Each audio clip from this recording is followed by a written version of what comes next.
Padma award గ్రహీతలను Telangana రాష్ట్ర ప్రభుత్వం ఘనంగా సత్కరించింది. ఆదివారం శిల్పకళా వేదికగా ముఖ్యమంత్రి Revanth Reddy, deputy CM Bhatti Vikramarka, cinematography మంత్రి కోమటిరెడ్డి వెంకటరెడ్డిలు అవార్డు గ్రహీతలను సత్కరించారు. రాజకీయాల్లో వెంకయ్యనాయుడు నిజమైన రాజనీతిజ్ఞుడని కొనియాడారు. వాజ్పేయి అంత హుందాతనం వెంకయ్యలో ఉందని తెలిపారు. తమను సన్మానించిన ప్రభుత్వానికి హృదయపూర్వక కృతజ్ఞతలు చెప్పారు. ఇక రాజకీయాల్లో వ్యక్తిగత విమర్శలు ఉండకూడదని దుయ్యబట్టారు.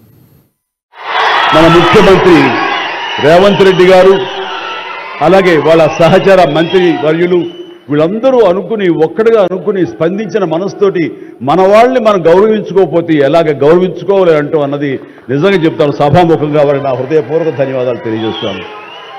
అంటే సన్మానాలకి ఇక్కడ నేను కానీ మన వెంకయ్యనాయుడు గారు కానీ ఇతర పద్మ అవార్డీస్ కానీ ఎవరు కొత్త ఏం కాదు. వాళ్ళు రకరకాలుగా విధాలుగా వాళ్ళు సన్మానించబడుతూ ఉంటారు. కానీ సరిగ్గా ఇలాంటి సమయంలో ప్రభుత్వం ముందుకు రావడం అన్నది వారు ఈ కళాకారులకి కళలకి వారు ఇస్తున్న ప్రాముఖ్యతకి నిజంగా మనస్సు స్పందించి నేను నా అభినందనలు తెలియజేస్తున్నాను.